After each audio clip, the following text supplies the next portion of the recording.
A mí no me quedó muy claro el abdomen agudo vascular, o sea, dependiendo de la etiología, si es embólico o si es aterosclerótico, y cuál tiene mejor pronóstico y las medidas que se pueden tomar.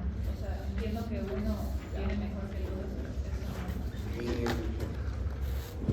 El abdomen agudo vascular, como bien te lo dice, tiene dos etiologías muy marcadas. Una es la trombótica, la otra es la embólica. La trombótica es más predominante de pacientes adultos mayores, ancianos, que tienen bajo débito cardíaco y que están generalmente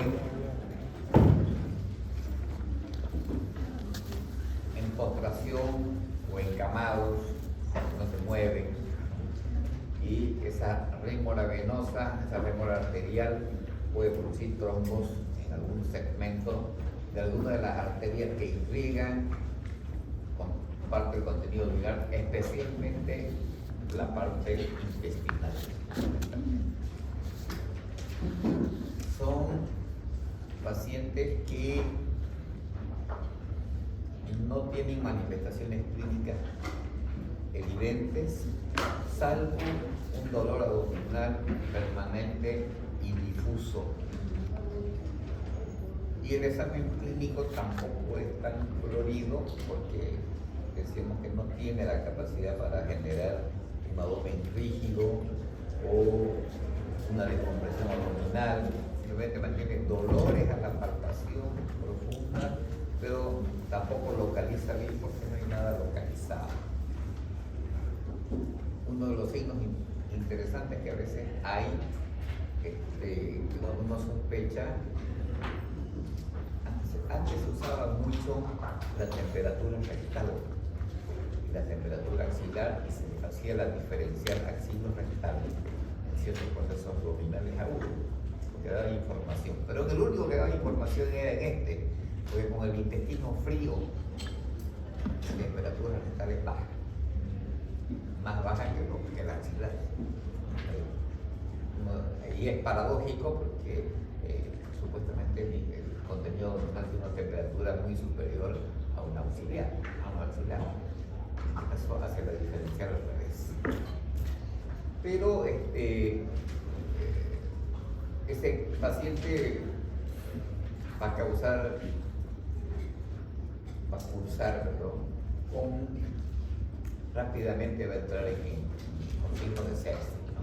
Va a comenzar a hacer fiebre, los leucocitos van a subirse, depresión a la izquierda, una placa de abdomen no muy clara, van a haber niveles de líquidos, un empastamiento, edema en la pared, pero no es un cuadro obstructivo. Generalmente uno piensa en una peritonitis en esos pacientes, generalmente, o en una apendicitis o algo por el estilo, que son muy parecidos en viejo. Y al final uno abre y se encuentra una necrosis. El pronóstico va a ser peor cuanto mayor sea el tramo del intestino necrosado, porque aquí está el componente séptico y la necrosis tisular lo que comanda la fisiopatología de este tipo de cosas. El otro grupo de la abdomen vascular tiene que ver con las embolias arteriales mesentéricas, ¿no? Que realmente son de causa cardíaca, la principal fuente de embolización, la cardioclerosis, que va a lanzar el émbolo, y ahí sí tenemos un dolor agudo, ¿no? Un dolor agudo. Inclusive hay pacientes que pueden tener lo que se llama un ángulo mesentérico, ¿no? Como si tuvieran infarto mesentérico, igual como le duele el corazón, le duele hacer un ángulo del abdomen. Y también ahí es, bueno, al ser agudo y tener la cardiopatía de una fibrilación auricular, una cardioclerosis, uno puede sospechar que sea un émbolo. Y ahí sí, ante la sospecha clínica, hay que hacer un catéter. Y esa es la ventaja que tiene, porque si lo encuentro y lo puedo remover, pues lo remuevo el émbolo y se acabó el problema, ¿no? Entonces es mejor pronóstico que una afección vascular crónica de bajo débito por cierre paulatino de la arteria correspondiente, en este caso es agudo. Actuamos rápido, podemos sacar el émbolo y se acaba el problema. Esa sería la diferencia de los dos. Pero de igual manera, en cuadro grave. Uno, porque son viejos. Segundo, porque el diagnóstico realmente es tardío. Y tercero, porque la necrosis tisular es muy extensa. Por lo tanto, el componente sistémico, la afectación sistémica de esa necrosis en la sepsis en un anciano es muy complicada.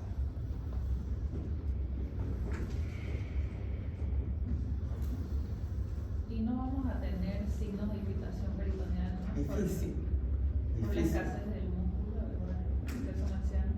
No, porque no tiene fuerza para endurar el músculo. Su músculo ya está vencido. No tiene la capacidad de contraerse. En general, son abdomenes un poco plácidos. Entonces, difícilmente puedan tener signos de irritación peritoneal, salvo el silencio abdominal, ¿no? Que es el único más o menos que está presente, porque no necesita fuerza, pero el dolor, la descompresión brusca o la contractura depende de la capacidad de contractura que tiene el músculo abdominal.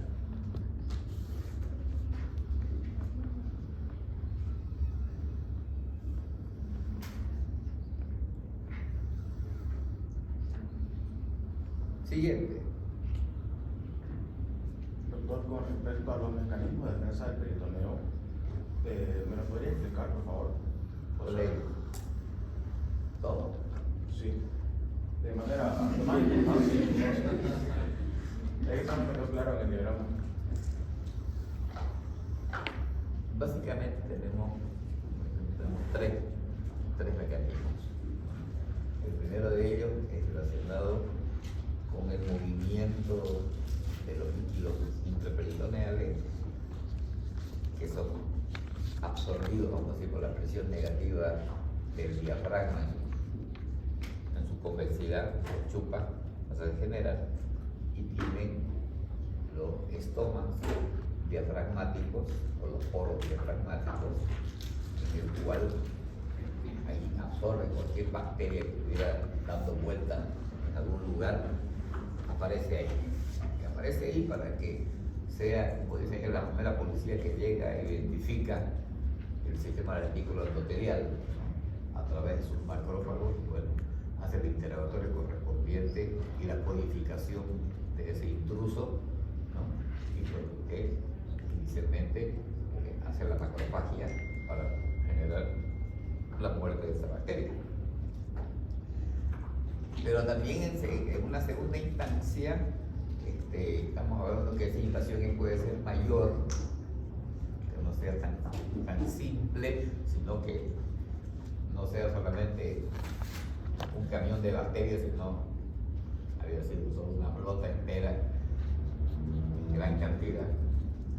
Entonces necesita recurrir a la activación del complemento, que es el otro elemento general, sistémico, no solamente específico del peritoneo, sino que ya es un tema sistémico, pero que también se activa en el peritoneo, la activación del complemento, con todos los mecanismos que tiene el complemento referidos a la quimiotaxia. Es decir, bueno, allá hay que ir a atacar. Yo hago quimiotaxia en la porcinaca derecha del apéndice para que vamos allá está el enemigo, para utilizar con la vasodilatación que hay, aumenta la permeabilidad, llego más rápido, ¿no? Se activa la opsonización para favorecer la fagocitosis y generar finalmente la muerte bacteriana por acción de los leucocitos. Pero como dice dice el hecho, si no puedes matarlo, por lo menos bloquealo. Entonces, para bloquearlo, activo el tercer mecanismo. El tercer mecanismo de bloqueo es aumento de la permeabilidad vascular por inflamación. Ese aumento de la permeabilidad implica exudados inflamatorios intraperitoneales.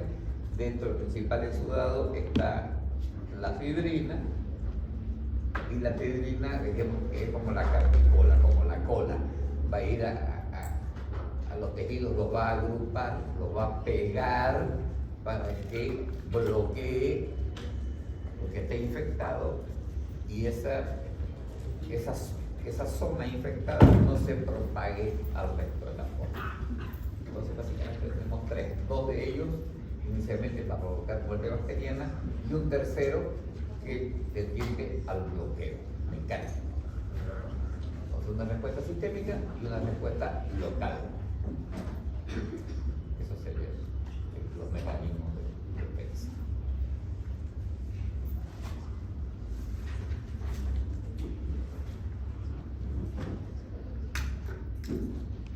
Otrito, otro de la misma.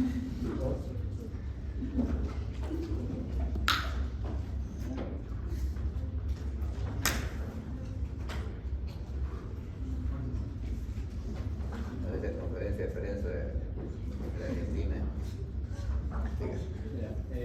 Bueno, en cuanto a la fisiopatología de la peritonitis y teniendo en cuenta este mecanismo de defensa que tiene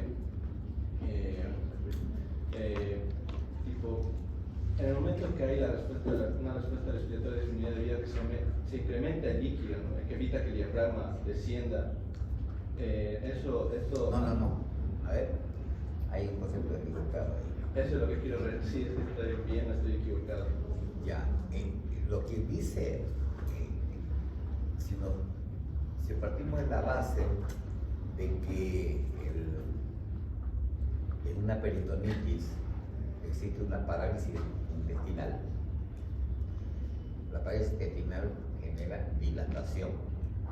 La dilatación de muchos intestinos hace que el diafragma se eleve, ¿no? Y que cuando el diafragma se eleva hace una restricción del volumen corriente pulmonar, pudiendo llegar a provocar una insuficiencia respiratoria de tipo restrictivo, ¿no? Con la consiguiente hipoxia tisular que agrava finalmente la acidosis metabólica en el tejido, ¿no? Ya sea donde sea, pulmonar, cerebral, cardíaca, hepática, y dando lugar a la disfunción orgánica múltiple o la falla orgánica múltiple. Por ahí, por este mecanismo que funciona el diafragma, ¿no? Y es por eso que decíamos, y corrobora lo que usted me pregunta, el uso de la zona nasogástrica importante en un paciente que está distendido, toma zona nasogástrica, porque va a aliviar la distensión, va a mejorar la ventilación, va a mejorar la respiración y va a mejorar la hipoxia tisular ocasionada por esa restricción respiratoria. Entonces, tiene su importancia el evaluar el uso o no de la sonda nasogástrica, y uno de los criterios es la distensión. No sé si Charo. O sea, yo de verdad no sé si quería hacer si estaba bien, pero ya me dijo que estaba equivocado. Pero esa era la pregunta más o menos. Sí, sí. Ya.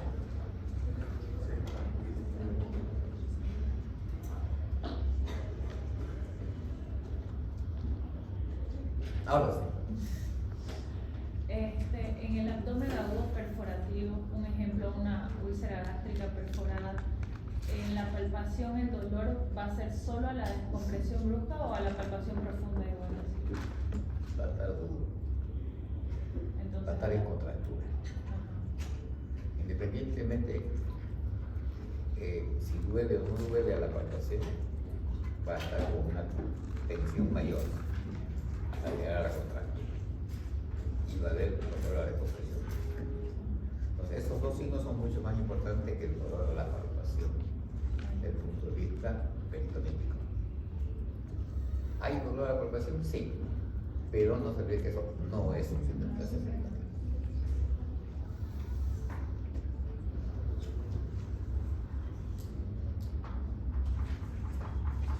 Next. Doctor, en una hernia inguinal-escrotal, en el examen físico, vamos a ver tanto inspección de pie acostado y palpación de pie, pero ¿qué se ve en cada uno? ¿Pero qué? O sea, ¿qué es lo que vamos a ver exactamente? O sea, vamos a realizar las Lo mismo. maniobras y todo. Digamos, cuando lo inspecciono de pie, veo localización, tamaño, forma, propulsión, voy a ver. Lo voy a acostar y voy a ver lo mismo. ¿Qué pasó con su tamaño? ¿Sigue igual o disminuyó? ¿Se hizo más chiquitito, desapareció o no se murió? Y ahí saco mi primera conclusión. Si disminuye de tamaño, quiere decir que es reductible espontáneamente. Ahí está cortando solita con el reposo, disminuyó o desapareció. Cuando lo hago volver a parar, veo otros cambios. Si estaba dentro, si se sale inmediatamente para ver si es coercible o no, o incoercible espontáneamente. Y a partir de ahí, que comienzo el tema de la palpación. ¿Qué tienen que palpar? Fundamentalmente, si está, muchas veces la hernia está exteriorizada permanentemente, es incoercible, como el caso clínico que dijo la doctora Lía, que no se podía examinar de pie porque estaba la hernia ocupando todo el contenido, ocupando todo el espacio. Entonces uno la reducía así, pero se volvía a salir. Entonces ahí necesariamente uno tiene que acostarlo para poder examinar la vez reducida, poder tocar el anillo, qué tamaño es, qué diámetro tiene, si de 2 o de 3 centímetros, para ir planificando la cirugía, para ver si el contenido es intestinal o es puro epíplo. Uno escucha el ruido, uno lo va metiendo y puede escuchar el gorgoteo del intestinal y sabe que es intestino el que está metiendo ahí. Y puede realizar, una vez reducidas las maniobras, para poder determinar si es una hernia indirecta o directa. Y concluir el examen clínico con el examen de testículos cordón, para diferenciar algunos diagnósticos posibles, como quistes de cordón, hidrocele o tumores testiculares de una hernia. Entonces, como uno tiene la hernia reducida, está bien separado el cordón libre, testículo libre, ¿no? Cada cual por su camino separado. Están separados de las hernias. Entonces, siempre hay que terminar con el examen físico del cordón y del testículo, el último paso en las hernias, sobre todo inguinales. Esa es la secuencia. Las cosas que voy a ver son las mismas, pero en distintas posiciones, porque esas posiciones, esos cambios de posición, me generan saber si es reducible, coercible, incoercible. En otras palabras, estamos viendo cuál es la condición de la hernia.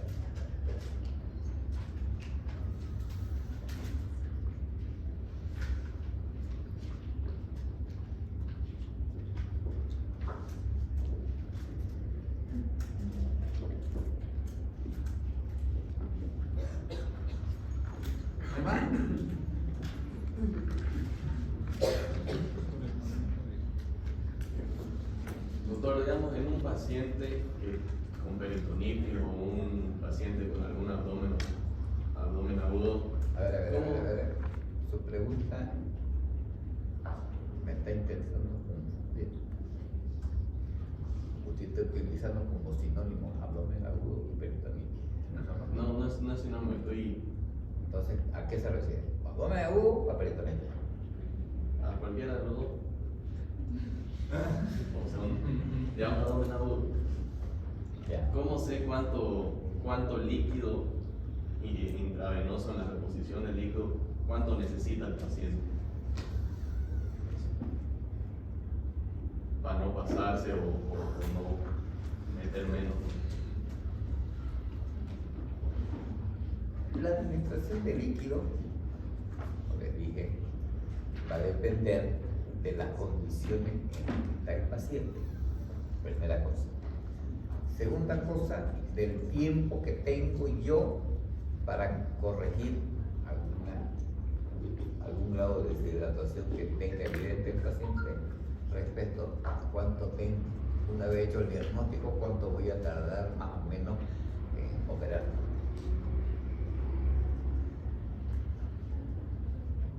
Tengo que tomar la decisión en base clínicamente a algunos signos importantes. Uno, ¿qué signos de deshidratación tiene el paciente?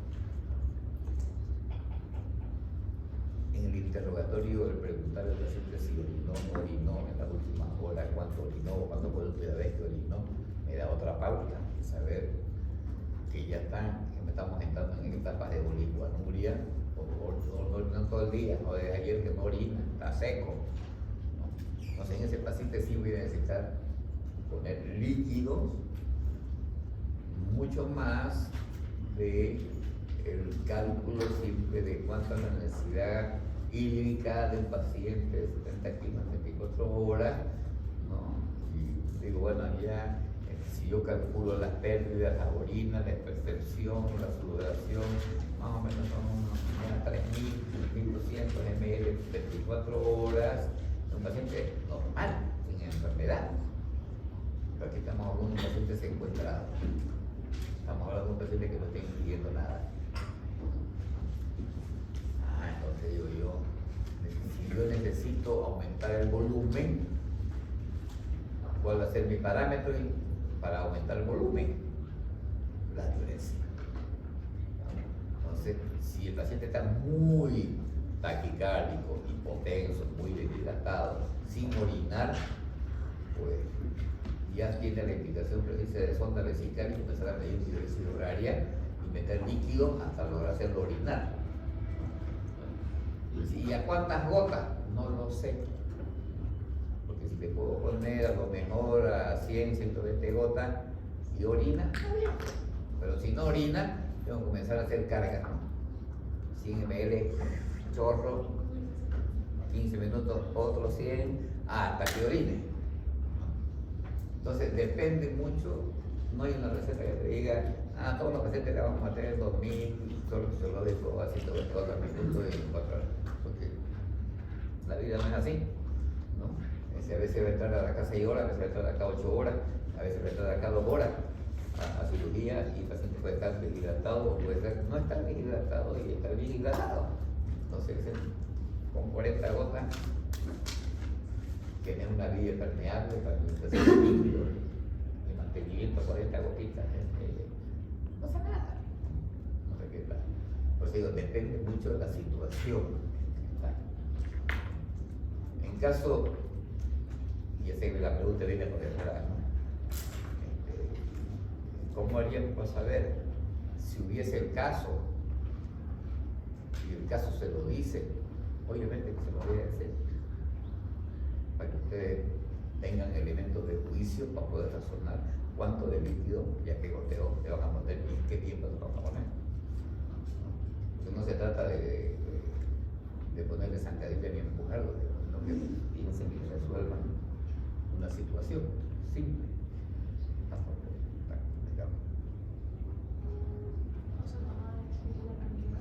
¿Ah? O sea, no va a decir el volumen que vamos a ver. No, pero lo voy a sacar.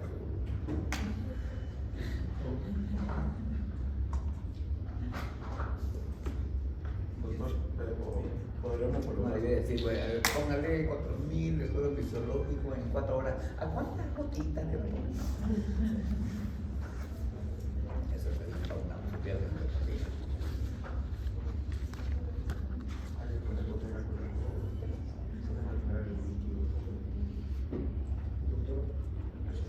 Yo tengo una pregunta. Usted, cuando hablamos sobre los signos de inflamación peritoneal, me acuerdo que explicó el mecanismo de por qué el abdomen se pone, se contractura, se endurece, pero no me quedó muy claro.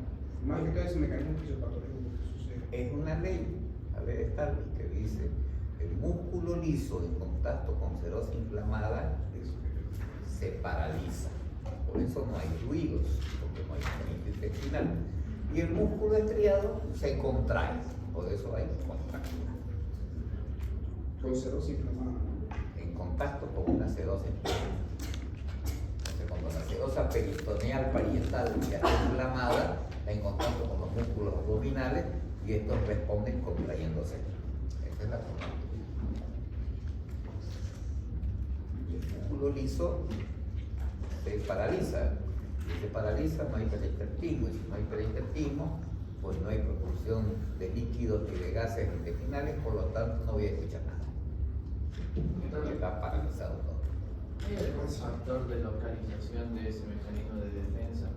Yo me acuerdo, nos enseñaron un signo, era chutros, más nuestra la desviación del ombligo, en el caso de la apendicitis. ¿Es focalizado eso desde la contractura? Eso lo he visto. El chutro. O sea, no tiene mucho sentido. O sea, si yo me pongo a trazar líneas, qué sé yo, a lo mejor va a estar un poquito más desviado porque de la posibilidad derecha o los músculos de derecha del abdomen están más contracturados que el otro, porque la peritonitis es más localizada que generalizada. Tiene razón Chutro. Pero Es casi indistinto. es verdad, es cierto, ¿no? Porque fisiopatológicamente es así. Si yo logro localizarlo y la infección está solamente en la costilera derecha y solamente están contraídos, obviamente están contraídos los músculos de la costilera derecha, del abdomen derecho, el ombligo se va a torcer un poquito a este lado acá por la contractura que tiene.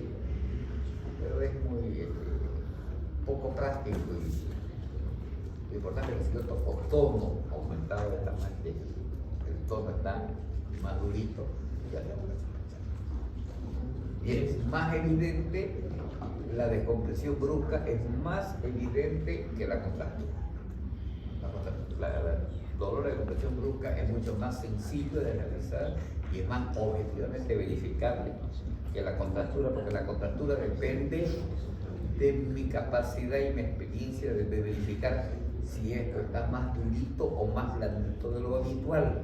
¿Cuál es el tono habitual de un abdomen? No sé, he palpado cientos de abdómenes para saber cuál está más blandito. Pero en cambio la descompresión brusca, todo lo que hacer. No requiere experiencia eso. Simplemente hay evidencia. Duele. Duele porque duele.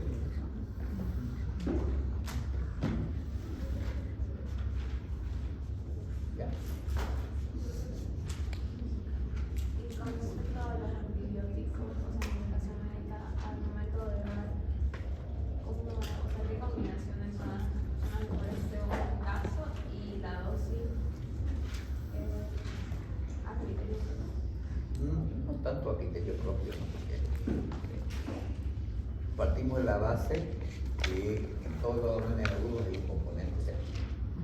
Partimos de la base que la flora bacteriana que genera el proceso infeccioso es polimicrobiana y que están involucrados bacterias gram positivas, gram negativas y anaerobios. Por lo tanto, mi elección empírica que voy a hacer para un tratamiento inicial del paciente tiene que ser con antibióticos que tengan ese espectro, y si no lo tiene, pues tendré que combinar algunos para lograr un espectro que me cubra esas tres áreas. Que el antibiótico tiene que ser utilizado por vía endovenosa, ese es otro criterio, tiene que ser endovenoso, ¿no? Que no sea peor remedio que la enfermedad, tampoco, no, que no sea tan tóxico el medicamento, ni tampoco que sea, vamos a decir, que su uso sea racional. Así, no, entonces yo le pongo, qué sé yo, piperacina endovenoso y ya está. O pongo uso imipenem a todos los pacientes y me ve bien. Perfecto, sí, te ve bien. No, pero es como querer matar una mosca con un martillo, digamos, más o menos. Yo lo voy a matar, sí, pero el efecto del daño que voy a causar y me voy a quedar sin antibiótico. El día de mañana, si eso se infecta, ya me quedé sin el tema, lo que se llama la farmacoeconomía, no yo uso fácil. Entonces, las combinaciones, usted puede combinar una cefalosporina, que hace la generación, puede combinarla con un imidazol para cubrir anaerobio, ya está. Digo, pucha, pero esto es más negativo, entonces ya puede poner entonces a lo mejor un aminoglucósido para que me cubra mejor lo negativo, o voy a recurrir a la quinolona y lo voy a combinar con otra cosa. O sea, puedo utilizar esquemas de un antibiótico de 2, de 3, pero lo importante es que me diga 1 litro de agua completito, un frasco de 1 litro endovenoso cada 6 horas. Ya, ok, perfecto. ¿Ah? No, porque en adultos no, en pediatría sí se utiliza los pesos, ¿no? Pero en adultos medianamente uno parte con un estándar, ¿no? La cefalosporina tercera se utiliza 1 gramo cada 6 horas, las quinolonas se usan 500 cada 12, los imidazoles se usan 500 cada 8, ¿no? Así. ¿Qué estamos haciendo? El primer brinque con antibióticos tenemos que hacer así. Ya después ya veremos si vamos a seguir después de la cirugía, ya veremos cómo está el panorama para ver cómo acomodamos el antibiótico o ajustamos en virtud de, por ejemplo, de la creatinina. Entonces, ahí podemos ajustar el aminoglucósido o quitarlo directamente si tenemos por ahí una creatinina elevada de la renal, se la vamos a retirar, vamos a usar otra cosa. Lo importante es que uno sea juicioso y criterioso y que sea completo, porque no me voy a equivocar pues, groseramente, no voy a utilizar, qué sé yo, vancomicina, abdomen, pero si utiliza una combinación y es coherente, es válido. Si utiliza otro esquema y está coherente, también es válido. Lo que hay que cuidar es que lo que está escrito, la indicación médica, sea completa para poder ser ejecutada. Un frasco de 1 gramo, ya, ok, perfecto. Tiene todos los elementos, por lo tanto la orden sí puede ser cumplida.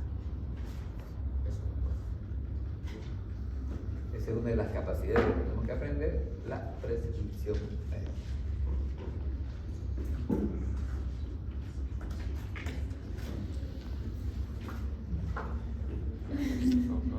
Un ejemplo de la antibioticoterapia, de esa combinación que nos menciona, puede ser ceftriaxona, 1 gramo cada 12 horas endovenoso, amicacina, 500 miligramos cada 8 horas endovenoso. Cada 12, no cada 8 la amicacina, porque es Cada metrotóxica. Ya, y el metronidazol 500 cada 8. Eso sí. Ya, y de analgésico podemos dar ketorol. Puede, porque al final de cuentas el analgésico que va a utilizar ese rato es nosotros, ¿no? Porque va a pasar el dolor y yo se voy a quirófano, después ya veremos qué pasa. En ese momento con un ketorol de 60 miligramos endovenoso es suficiente para calmar el dolor en ese momento. Y oxígeno también ponemos 5 Dependiendo. litros por minuto. La sonda nasogástrica, la sonda vesical, el oxígeno son opcionales, dependiendo del caso. Ya. Doctor, con respecto a la administración de la ceftriaxona, ¿la colocamos directamente o a microgoteo? Todos los antibióticos generalmente uno lo pone endovenoso, ¿no? Uno debe poner endovenoso. Hay normas que indican internas, por ejemplo en el hospital la mayoría en los servicios se utiliza los antibióticos por vía microgoteo, ¿no? Por un tema estamos con un programa de prevención de flebitis, ¿no? Entonces obliga a que no podemos utilizar medicamentos antibióticos directamente en vena, sino en dilución al menos de 100 ml. Entonces el antibiótico sí todo entra en el mismo gotero, pero eso sí es una política de administración de medicamentos. Ah, ya, pero en el examen puedo colocar. Usted puede directamente poner endovenoso, y ya si la enfermedad le pone de goteo, perfecto, es un problema de administración de enfermería. Si no hay esa política y usted quiere guardar la vena a su paciente, ahí sí le escribe. Le ponen diluir el goteo en 50 ml o 100 ml. Y en la indicación médica, con respecto a los laboratorios, ¿tú me colocar por qué le estoy pidiendo o solo los nombres?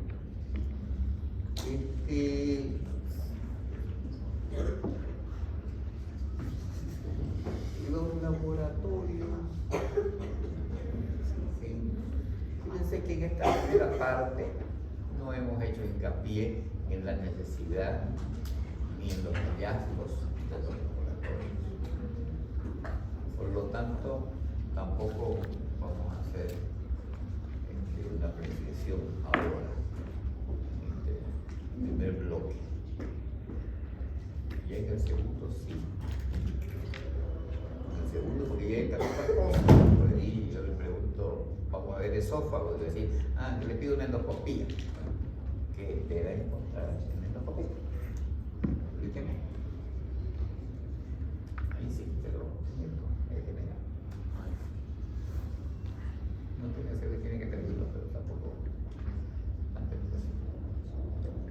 Doctor, digamos, esa combinación que dijo mi compañera, que usted dijo en un litro de agua, digamos, ¿esos medicamentos se los puede mezclar No. en ese mismo litro? ¿Cómo? No, lo que le estoy diciendo es que debe ser completo. Si yo quiero poner un litro, pues digo un litro a 80 gotas. Si quiero decir un frasco de 1 gramo endovenoso cada 6 horas, tengo que decir que es un frasco de 1 gramo, que lo quiero que lo pongan endovenoso y quiero que haga una frecuencia cada 6 horas. O sea, ahí cumplo los criterios de la prescripción. Nombre genérico, presentación, la dosis, la vía de administración y la frecuencia de administración. ¿Cumple todo eso? Claro. Es cumplir la orden.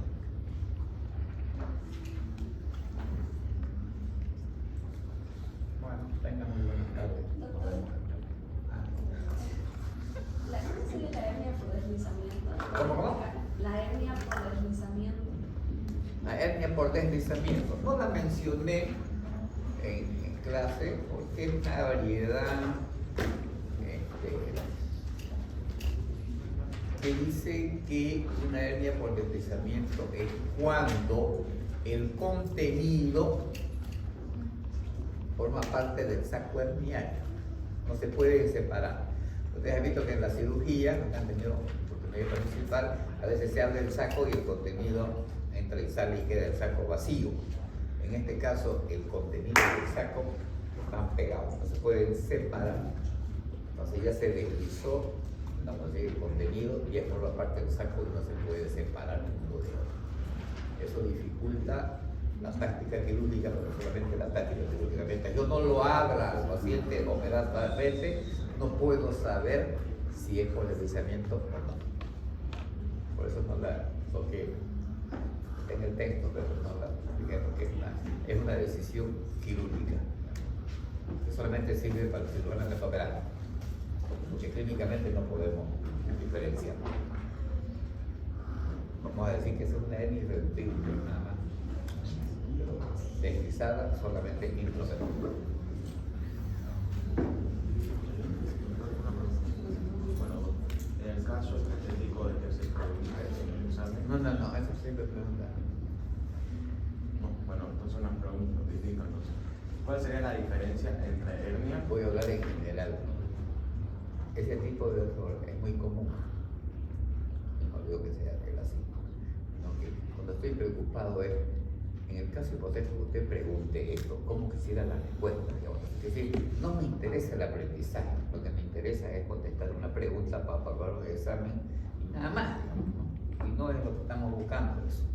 ¿no? Estamos buscando otra cosita, más allá del aprobar o el no aprobar, con buena nota, que podamos aprender. Ese tipo de pensamiento que es muy común, lo que hace es limitarnos simplemente en buscar, como dice, estudiar bajo las posibles preguntas y las probables respuestas correctas que yo puedo dar, ¿no? Entonces, y ahí comienza a funcionar ¿qué? La memoria sola. Y eso es un problema. Ahora, ¿cuál sería la diferencia entre una eventuación y una hernia? es una eventración y una hernia. Lo dijimos anteayer, que la eventración, el orificio o la debilidad de la pared por donde emerge el contenido, es una zona patológicamente formada, que puede estar o no recubierta de sangre. Son las dos diferencias con una hernia.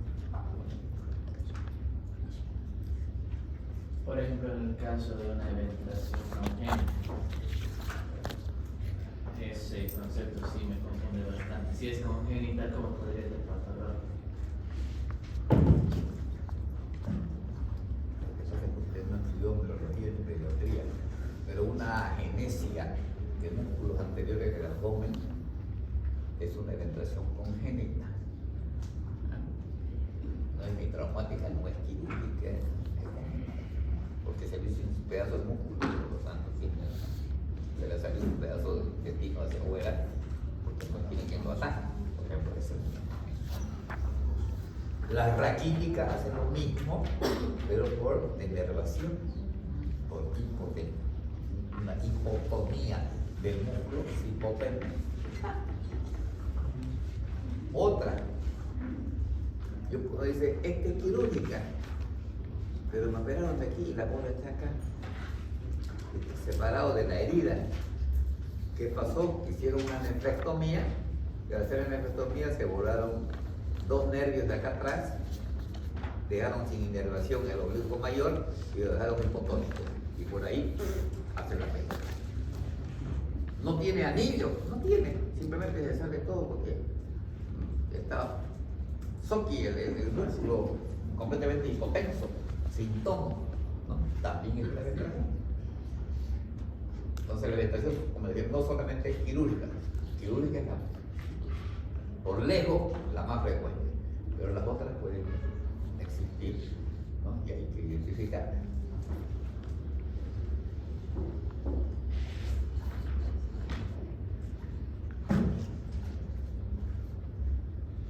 ¿Qué dice Gallinero? Gallinero está callado, tío. Y ahí.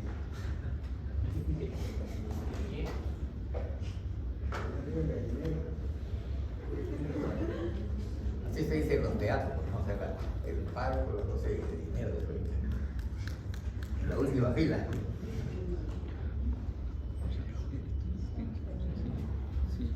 ¿No hay preguntas?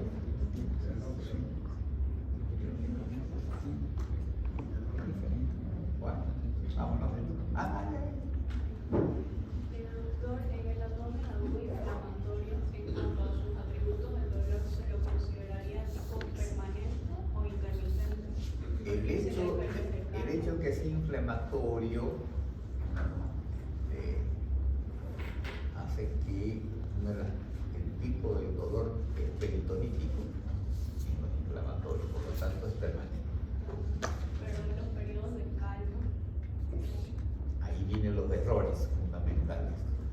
¿Quién dijo que hay periodos de calma? en su libro, A ver, dice, no es raro que entre una fase y otra exista un periodo de calma que puede ser interpretado erróneamente como la expresión de la resolución del proceso. ok. ¿Qué estamos confundiendo? El estado general del paciente o la enfermedad con el dolor. Ya. El paciente puede experimentar una disminución de la intensidad del dolor y percibirlo como que mejoré, que tengo, me calmó un poco, me siento mejor. Y después arranco con la sepsis y mucho peor que está. Pero el dolor es permanente, que simplemente disminuye de intensidad, no tiene periodo de calma, porque el dolor persiste, no desaparece. Solamente en el cólico tenemos el dolor que desaparece y vuelve a aparecer. Eso es un periodo de calma. Al que se refiere, si lo lee todo completo, se refiere a que esa sensación que tiene el paciente de mejoría o de falsa mejoría o de calma es simplemente referido a la intensidad del dolor, pero no desaparece. ¿Ok? La intensidad es progresiva. ¿Cómo? La intensidad del abdomen agudo inflamatorio es progresiva. Es progresivo. ¿Es ascendente o creciente? Si es progresivo, es ascendente.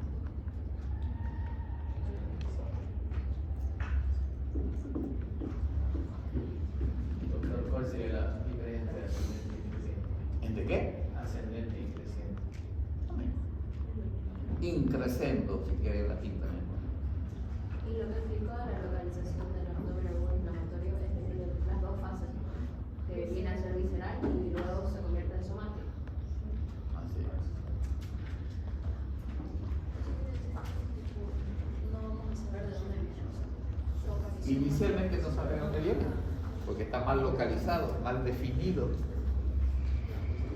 porque no es propioceptivo, sino vegetativo.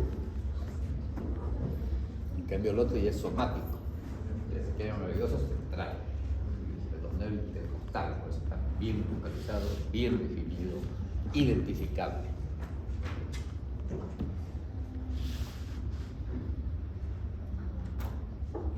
Bueno, doctor,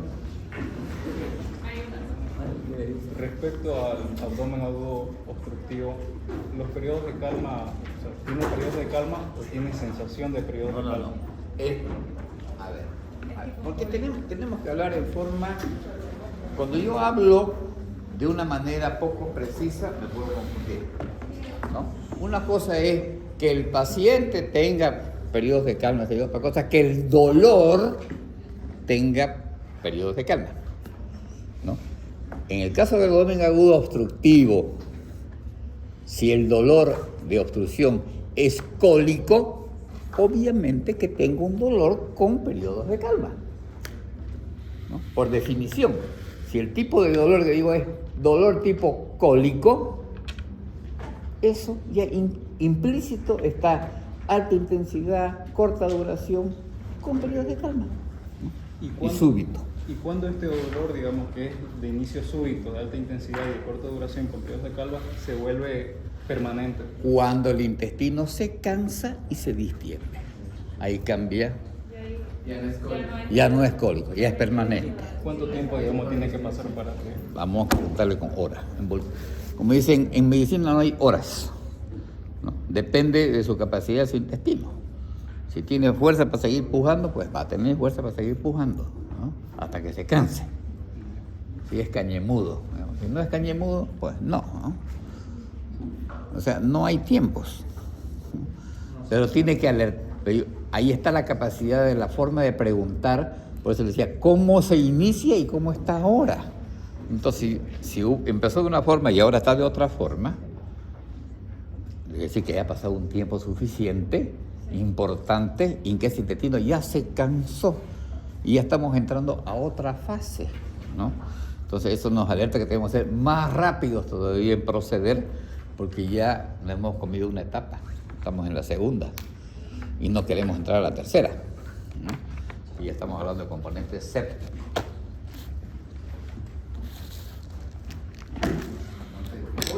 Sí, tiene periodo de calma y es característico del obstructivo en una primera instancia. Porque también dijimos, el intestino duele. Cólico, cuando hay obstrucción. Permanente, cuando hay distensión o isquemia. Ahí es permanente. Ahí cambia.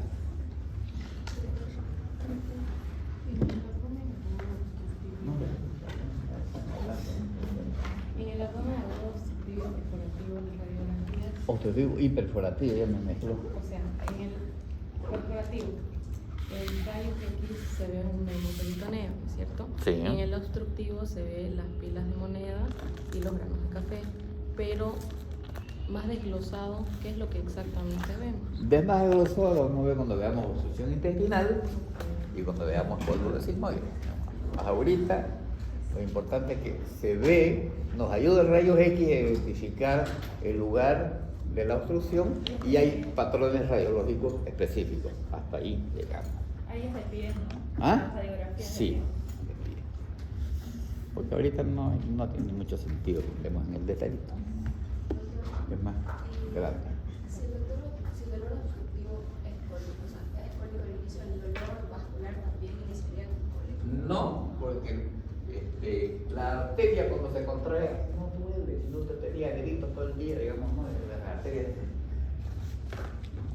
Entonces el cólico es porque está obstruido el intestino y el intestino intenta desobstruirlo con contracciones violentas, intentando mecánicamente someter a esa obstrucción. Eso es lo que duele. En cambio el vascular es por dentro de la luz y va a generar ¿qué? Isquemia. Y acabo de decir que el dolor de isquemia es permanente. Isquemia o distensión. Isquemia o distensión es permanente. Doctor, en el caso de las hernias, una hernia encarcerada no es lo mismo que una hernia estrangulada. No es. La diferencia vendría a ser... Uno está en la cárcel, otro está con coto apretado.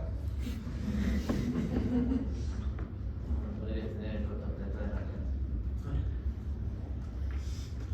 Está encarcelado, quiere decir que dentro de Palmazón está con deambulación libre. Por dentro. Hay tránsito. Hay tránsito de aquí para allá, de allá para acá, no pasa nada. El que está atascado tiene alteración del tránsito. El que está estrangulado tiene comprometimiento de su vascularización correspondiente, que puede negar isquemia, necrosis, tal. Eso es.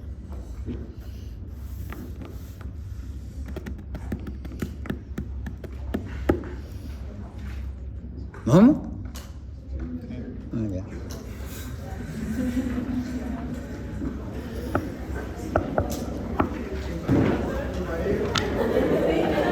Todo listo, listo.